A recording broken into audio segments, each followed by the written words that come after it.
தம்பி அண்ணாமலை. இப்போ எனக்கும் தம்பி அண்ணாமலைக்கும் சில வருத்தங்கள் இருந்து எனக்கு அவர் பண்ண சில விஷயங்கள் பிடிக்கல, எனக்கு கடுமையா விமர்சனம் செஞ்சேன். சரிங்களா? அவ்வளவுதான் அந்த தம்பிக்கு எனக்குமான முரண். ஆனா அவர்கிட்ட சில நல்ல விஷயங்கள் இருக்கு. அவரு தமிழ்நாட்டுல பாஜக எல்லாம் கிண்டல் பண்ணப்ப எப்படியோ என்னமோ பண்ணி அவர் கட்சியை வந்து வளர்த்து எடுத்தாரு. நிறைய வாக்குகள் அவங்க போன தேர்தலில் 24 தேர்தலில் கூட வாங்கினாங்க.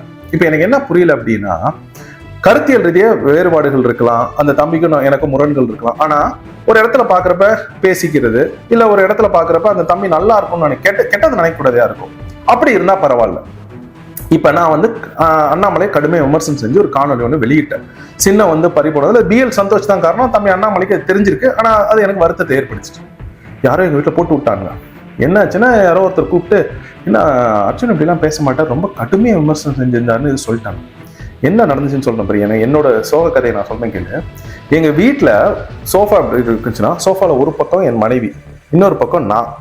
திரையில நடுப்புற வந்து முக்கோணமா திரையில வந்து ஓடிக்கிட்டு இருக்கு நான் அண்ணாமலை விமர்சனம் செஞ்ச காணொலி தொலைக்காட்சியில்.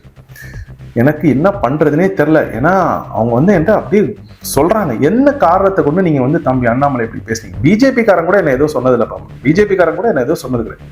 எங்க வீட்டுல கேட்கறாங்க, தம்பி அண்ணாமலை நீங்க எப்படி பேசலாம், இந்த மாதிரி நீங்க இப்படி பேசுனீங்கன்னா அவங்க காணொலிகளை பார்க்க மாட்டேன்னு சொல்றாங்க. ஏன் சோக கதை இருப்பாரு.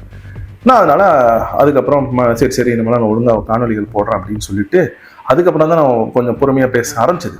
அப்ப எங்க வீட்டுல அதை சொல்றாங்க, அவர் என்னவா இருந்தாலும் நீங்க அப்படிலாம் விமர்சனம் பண்ணக்கூடாது அப்படின்ட்டு.